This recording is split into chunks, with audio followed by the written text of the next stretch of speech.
अस्सलाम वालेकुम दोस्तों, हमारा नेक्स्ट टॉपिक है न्यूक्लियर ट्रांसम्यूटेशन, जिसमें हम देखेंगे कि अल्फा कैसे डिके होता है, बीटा कैसे डिके होता है और गैमा कैसे डिके होता है। तो स्टार्ट करते हैं न्यूक्लियर ट्रांसम्यूटेशन की डेफिनेशन से।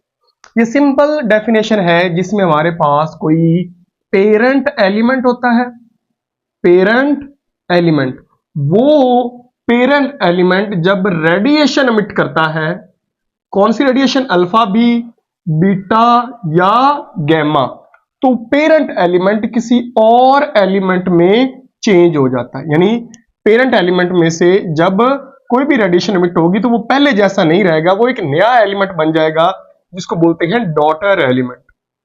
तो पेयर एलिमेंट का डॉटर एलिमेंट में चेंज होना कहलाता है न्यूक्लियर ट्रांसम्यूटेशन। ओके, तो ये सिंपल सी डेफिनेशन है the process in which parent element change into daughter element by emitting radiation is called nuclear transmutation। तो इसको ज्यादा डिटेल से हम समझते हैं अल्फा डीके में कि अल्फा डीके क्या होता है। ओके, अल्फा डीके क्या होता है, तो पहले मैं आपको बता दूं, अल्फा मैंने आपको पहले भी बताया होते हैं हीलियम न्यूक्लियाई। अब ये हीलियम न्यूक्लियाई क्या है, इसमें दो प्रोटॉन और दो न्यूट्रॉन होते हैं, ये कहलाता है अल्फा। यानी दो प्रोटॉन और दो न्यूट्रॉन के ऊपर कंसिस्ट करता है। ये हीलियम एटम से मुख्तलिफ होता है। एटम में, हीलियम एटम में दो इलेक्ट्रॉन भी होते हैं, तो अल्फा में जस्ट दो प्रोटॉन और दो न्यूट्रॉन होते हैं, +2 चार्ज होता है। ओके, अभी हम देखते हैं जब ये एमिट होता है तो क्या होता है। तो ध्यान से इसको अंडरस्टैंड करना है। हमारे पास कोई पेरेंट एलिमेंट है, इसका नाम मैं रख देता हूं फॉर एग्जाम्पल XAZ। ओके, इसमें से जब अल्फा अमिट होगा यानी हीलियम न्यूक्लियाई अमिट होगा, तो बच्चों देखो इधर A में से कितने माइनस हो जाएंगे, 4, तो ये बनेगा A-4, और Z में से कितने माइनस होंगे, 2, Z-2। तो अब ये X नहीं रहेगा, किसी और एलिमेंट में चेंज हो जाएगा। मैं उसको यहां पे नाम दे रहा हूं किसका, Y का। तो ये कहलाता है अल्फा डीके। हम एक एग्जाम्पल से इसको ज्यादा डिटेल से समझते हैं। हमारे पास एक एलिमेंट है रेडियम, इसका एटॉमिक नंबर 88 और मास नंबर है 226। ये हमारे पास कोई एलिमेंट है। ओके, इसमें से निकला अल्फा, ये देखें बच्चों अल्फा निकला। अब जब इसमें से अल्फा निकल गया तो 88 में से कितने माइनस हो गए, 2, तो इधर बचा 86 और इधर बचा 222, क्योंकि माइनस हो गए। तो बच्चे हमारे पास यहाँ पे जो एलिमेंट आएगा वो कौन आएगा, रेडॉन। तो क्या हुआ, जब रेडियम पेरेंट था, जब इसमें से अल्फा निकला तो अब एटॉमिक नंबर 86 हो गया है, तो अब 86 रेडियम का नहीं है, किसी और एलिमेंट का, और वो कौन है, रेडॉन। तो इसको बोलते हैं डॉटर एलिमेंट। तो ये कहलाता है न्यूक्लियर ट्रांसम्यूटेशन। हम एक और एग्जांपल लेते हैं। हमारे पास एक और एग्जांपल है यूरेनियम 92-238।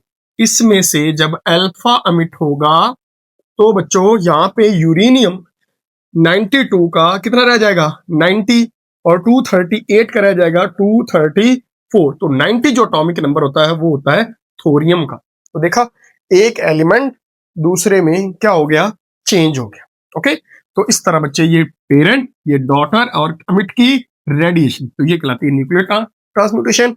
और उसमें से जो हमने जो पोर्शन किया वो कौन सा है, अल्फा डीके। इसको आप आसानी के साथ समझ सकते हो। अब इसमें से मैं एमसीक्यूज पूछता हूँ, आपको समझ आ जाएगा, तो आपको पता चल जाएगा कि हमारे पास ये कैसे वर्क करता है। तो मैं एग्जांपल लेता हूं। हमारे पास था यूरेनियम 92-238, इसने 3 अल्फा अमिट किए। कितने अल्फा अमिट किए, 3, ये माइंड में रखना, 3 अल्फा अमिट किए। तो atomic number, sorry atomic mass क्या होगा और एटॉमिक नंबर क्या होगा। तो आपने इस तरह के एमसीक्यू, इस तरह के शॉर्ट आएंगे, ठीक है। तो अब आप गौर करो, 92 था, कितने अल्फा मिट हुए, 3। एक अल्फा मिट होने से जो एटॉमिक नंबर चेंज होता है वो कितना है, 2। तो 92 में से 2 माइनस करो, 90, 88 और 86, तो एटॉमिक नंबर बच्चे बनेगा 86 बाकी बचेगा। जब कितने अल्फा मिट होंगे, 3। और अगर 3 अल्फा मिट होंगे तो मास नंबर में कितना चेंज आएगा, तो आप उसमें से 4 क्या करो, माइनस। 238 में से 4 माइनस हुआ तो ये बना 234, फिर 230 और फिर 226 बाकी बचेगा। तो इस तरह के एमसीक्यूज बन सकते हैं, शॉर्ट क्वेश्चन बन सकते हैं, तो आपने मेंटली प्रिपेयर रहना है। तो ये बच्चों हमारे पास कहलाता है अल्फा डिके और न्यूक्लियर ट्रांसम्यूटेशन। अब हम बात करते हैं गैमा डिके के बारे में।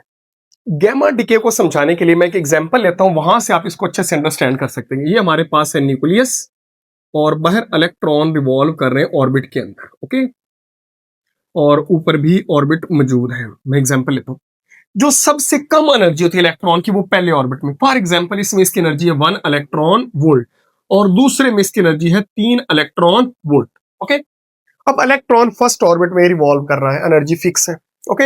हम इसको एनर्जी देते हैं 2 इलेक्ट्रॉन वोल्ट इस इलेक्ट्रॉन को। तो 1 ये थी, 2 इधर से आई, तो इसकी होगी 3, तो ये जंप करके ऊपर वाले ऑर्बिट में चला गया, नीचे से ऊपर चला गया। तो इस वक्त हम कहते हैं कि एटम एक्साइट हो गया। एटम क्या हो गया? एक्साइट। यानी इलेक्ट्रॉन जो है वो लोअर ऑर्बिट से जब हायर ऑर्बिट में जाता है तो हम कहते हैं कि एटम एक्साइट हो गया। अब ये एक्साइटेड स्टेट में है, ओके, लेकिन ये वापस आएगा नॉर्मल में। तो आपको पता है कि इसकी एनर्जी 3 इलेक्ट्रॉन वोल्ट है, इसमें आने का रूल है कितनी होनी चाहिए? 1। तो जब ये हायर से लोअर में जंप करता है तो एनर्जी क्या करता है? रिलीज, और वो रिलीज करता है in the form of photon, okay. तो इस तरह बच्चे आपको यहाँ पे समझाने का मकसद ये है कि जब इलेक्ट्रॉन एक्साइटेड से नॉर्मल में आता है तो फोटोन एमिट करता है, ओके। इसी तरह बच्चे गैमा रेज एमिट होती हैं कि जब न्यूक्लियस जो होता है, लिख दूं, न्यूक्लियस एक्साइटेड स्टेट में होता है।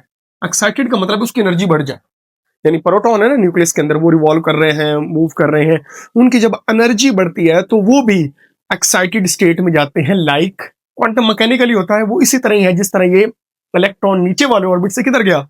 ऊपर। उसी तरह जो प्रोटॉन है वो भी एक्साइटेड स्टेट में जाते हैं। तो न्यूक्लियस जब एक्साइटेड स्टेट से नॉर्मल स्टेट में जंप करता है तो वो एमिट करता है गैमा रेज। तो बच्चे अगर मैं इसको सिंबॉलिकली रिप्रेजेंट करूं तो ये हमारे पास है एक्साइटेड स्टेट को स्टेरिक स्टार बना के शो करते हैं। एक्साइटेड से जब न्यूक्लियस नॉर्मल स्टेट में आता है तो वहां पे एमिट करता है गैमा रेडिएशन, यानी हाई एनर्जी रेडिएशन एमिट होती है, ओके। तो ये सिंपल सा कंसेप्ट है। तो ये किस एलिमेंट से निकलती है? इसमें हमारे पास पहले नंबर पे आता है कोबाल्ट 2760। ये जब एक्साइटेड से नॉर्मल स्टेट में आता है तो ये एमिट करता है गैमा रेज। इसी तरह निकल है, वो भी जब उसमें भी जब न्यूक्लियर एक्साइटेशन होती है, यानी प्रोटॉन की एनर्जी बढ़ती है, न्यूक्लियस की एनर्जी बढ़ती है, तो वो जब एक्साइटेड से नॉर्मल स्टेट में आते हैं तो कौन सी रेडिएशन एमिट करते हैं? Gamma rays. तो ये चीज आप लोगों ने याद रखनी है। हमारे पास जो इलेक्ट्रोमैग्नेटिक वेव्स का स्पेक्ट्रम है उसमें एक्स रेज तक तो इलेक्ट्रॉनिक ट्रांजिशन से आते हैं रेडिएशन, लेकिन जो गैमा रेडिएशन है वो न्यूक्लियस अनस्टेबल न्यूक्लियस में से एमिट होती है। तो ये चीज आप लोगों ने याद रखनी है, ये कहलाती है गैमा डिके। और नेक्स्ट हम डिस्कस करते हैं बीटा डिके क्या होता है। हाँ तो बच्चों हमारे पास तीसरा डिके है बीटा डिके। तो पहले आपको बता दूं बीटा 2 तरह का होता है। बीटा 2, एक बीटा होता है पॉजिटिव और एक बीटा होता है नेगेटिव। बीटा पॉजिटिव को बोलते हैं पॉजिट्रॉन और बीटा नेगेटिव को हम बोलते हैं इलेक्ट्रॉन, यानी एक दूसरे के एंटी पार्टिकल, ओके। अब ये कैसे एमिट होते हैं, कौन कब एमिट होता है, तो इसको अंडरस्टैंड करने के लिए आप यूं समझे कि मैंने आपको एक चीज बताई थी कि अगर न्यूट्रॉन ज्यादा हो न्यूक्लियस के अंदर प्रोटॉन के निस्बत, न्यूट्रॉन ज्यादा हो तो होता क्या है? जब न्यूट्रॉन ज्यादा हो प्रोटॉन कम हो तो न्यूट्रॉन चेंज होंगे प्रोटॉन में, यानी बैलेंस करेंगे। क्योंकि ये अनस्टेबल है, न्यूट्रॉन ज्यादा है प्रोटॉन कम है, तो बैलेंस करने के लिए होगा क्या? न्यूट्रॉन चेंज होगा किसमें? प्रोटॉन। तो जब न्यूट्रॉन प्रोटॉन में चेंज होता है तो बीटा माइनस एमिट होता है। ये चीज आप लोगों ने याद रखनी, ओके। अब न्यूट्रॉन, और इसको यूं भी करते हैं कि न्यूट्रॉन और प्रोटॉन की रेशियो अगर ग्रेटर हो, ये ग्रेटर तभी होगी जब न्यूट्रॉन ज्यादा होंगे प्रोटॉन कम होंगे, तो न्यूट्रॉन चेंज होगा प्रोटॉन में तो बीटा माइनस एमिट होगा। ये चीज आप लोगों ने याद रखनी है। लेकिन कुछ एटम्स में यूं होता है कि न्यूट्रॉन कम होते हैं प्रोटॉन से, यानी प्रोटॉन ज्यादा है। अब आपको पता है जब प्रोटॉन ज्यादा होंगे तो ये रेशियो लेस हो जाएगी, क्योंकि नीचे वाली चीज ज्यादा है तो ये रेशियो इनकी लेस हो जाएगी। जब ये रेशियो लेस हो जाए तो ये एमिट करते हैं न्यूट्रॉन। ये चीज आप लोगों ने याद रखनी है बीटा एमिशन के बारे में। तो मैं इसको दोबारा रिपीट कर दूं, यहाँ पे सिंपल है, न्यूट्रॉन ज्यादा है तो न्यूट्रॉन प्रोटॉन में चेंज होंगे, अगर प्रोटॉन ज्यादा है तो इसमें प्रोटॉन चेंज होंगे, किसमें, न्यूट्रॉन। ओके, और जब प्रोटॉन न्यूट्रॉन में चेंज होता है तो अमिट होता है पॉजिटिव बीटा, यानी जिसको बोलते हैं positron, anti particle of electron. और ये रिएक्शन कैसे प्रोसीड करता है इसको इस एग्जांपल से समझते हैं। हमारे पास पेरेंट एलिमेंट है पहले की तरह, ओके, इसने अमिट की beta negative, okay, beta negative अमिट की, तो यानी इलेक्ट्रॉन अमिट किया। कब, जब रेशो ज्यादा थी, एन और पी की रेशो क्या थी, ज्यादा। तो बच्चे जब ये अमिट होता है तो क्या होता है कि मैस नंबर में कोई चेंज नहीं आता। ये देखो, mass number will remain same, लेकिन जो एटॉमिक नंबर है वो एक बढ़ जाता है, एटॉमिक नंबर एक बढ़ जाता है। इसकी मैं एग्जांपल भी आपको देता हूं। तो ये एक नया एलिमेंट बनेगा जिसको क्या बोलते हैं, वाई। तो देखें, एक एलिमेंट दूसरे में चेंज हुआ और साथ मिट की बीटा नेगेटिव। अब देखा गया कि ये जो एनर्जी कंजर्वेशन थे, इसकी एनर्जी और इसकी एनर्जी इक्वल नहीं थी। तो फिर क्या हुआ, एक साइंटिस्ट था जिसका नाम था पाली, उसने एक 1930 में पार्टिकल की यहां पे प्रेडिक्शन की, जिसको उसने नाम दिया एंटी न्यूट्रिनो का। उसको मैं नाम लिख दूं न्यूट्रिनो। अब ये न्यूट्रिनो क्या होता है, न्यूट्रिनो होता है लिटल न्यूट्रल, लिटल न्यूट्रल यानी न्यूट्रल पार्टिकल होता है, इसके ऊपर कोई चार्ज नहीं होता, लेकिन ये बहुत छोटा होता है, डिटेक्ट करना बहुत मुश्किल होता है। आप अंदाजा करें कि 1930 में पाली ने प्रेडिक्ट किया और इसको कहीं 1954 में डिस्कवर किया गया।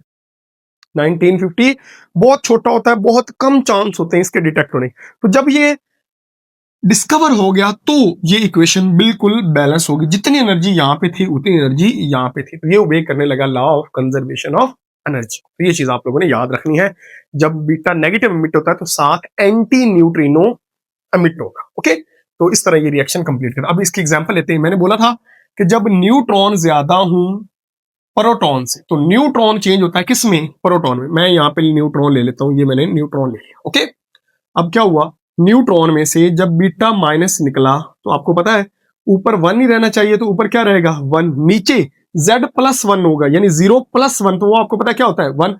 और आप ये भी देख रहे हो ये प्रोटॉन है, तो न्यूट्रॉन किस में चेंज हो गया, प्रोटॉन। तो जब न्यूट्रॉन प्रोटॉन में चेंज होता है तो साथ क्या निकलता है, बीटा माइनस, और साथ निकलता है एंटी न्यूट्रिनो। तो इस तरह बच्चे हमारे पास ये बीटा नेगेटिव का एमिशन कहलाता है। और आई होप आपको ये क्लियर हो गया होगा। अब इसी से मैं दूसरी एग्जांपल आपको सॉल्व करके देता हूं पॉजिट्रॉन की। और पॉजिट्रॉन क्या होता है ये देखना, पहले मैं जनरल इक्वेशन लिखने लगा हूं।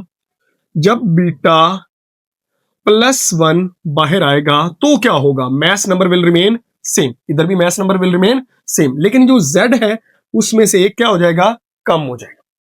अब आप गौर करें, जब एक कम होगा तो यहाँ पे जो नया एलिमेंट बनेगा उसको बोलते हैं डॉटर एलिमेंट। मैं इसकी एग्जांपल लेता हूं, ये मैंने ये समझाया था, अगर प्रोटॉन ज्यादा हूं तो वो किस में चेंज होते हैं, न्यूट्रॉन, और इनकी रेशियो लेस होती है। अब प्रोटॉन बना रहा हूं 1 1, ये चेंज होगा पॉजिट्रॉन में। ओके, और जब ये पॉजिट्रॉन में चेंज होगा तो z में से क्या होगा, -1 क्या बना, 0।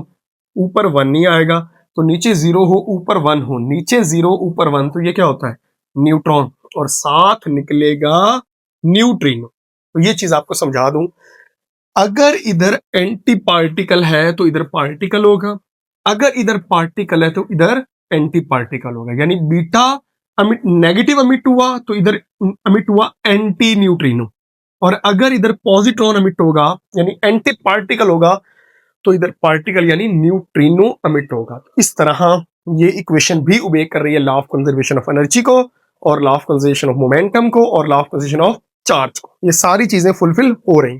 तो ये हमारे पास कहलाता है बीटा डिके। ओके, तो ये बिल्कुल सिंपल सी एग्जांपल के साथ आप इसको अंडरस्टैंड कर सकते हैं। और लास्ट में मैं बता दूं कि जो सवाल पूछ ले कि बीटा और इलेक्ट्रॉन में क्या फर्क है, तो आप लोगों को बताता चलो, इलेक्ट्रॉन फंडामेंटल पार्टिकल है जो न्यूक्लियस के अराउंड रिवॉल्व करते हैं, न्यूक्लियस के अराउंड रिवॉल्व करते हैं। और जो बीटा होता है, बीटा ये एमिट होता है न्यूक्लियस से, उस न्यूक्लियस से जो अनस्टेबल हो। और बीटा दो तरह का होता है, ये इलेक्ट्रॉन भी होता है और पॉजिट्रॉन, यानी मैटर भी होता है और एंटी मैटर भी होता है। तो इस तरह आप एक एग्जांपल से उसको सेटिस्फाई कर सकते हैं कि ये फर्क है मेन इलेक्ट्रॉन और बीटा पार्टिकल। आई होप बच्चों आपको ये तीनों डीके अच्छे से क्लियर हो गए होंगे। अगर कोई क्वेश्चन हो तो वो आप कमेंट बॉक्स में जरूर बताइएगा। मिलते हैं नेक्स्ट वीडियो में, तब तक के लिए अल्लाह हाफिज।